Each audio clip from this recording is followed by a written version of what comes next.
This tutorial is on how to download Zoom into your Chrome extensions.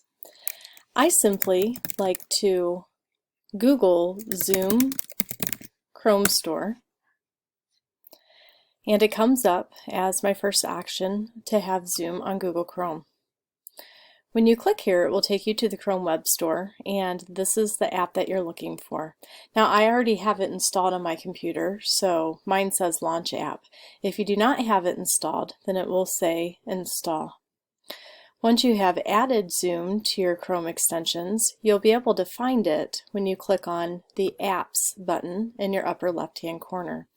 So you can see that I have Zoom here, and you just click on it to launch it.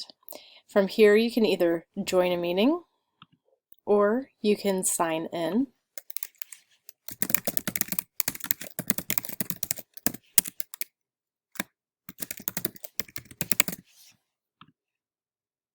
And you'll be able to start a Zoom session.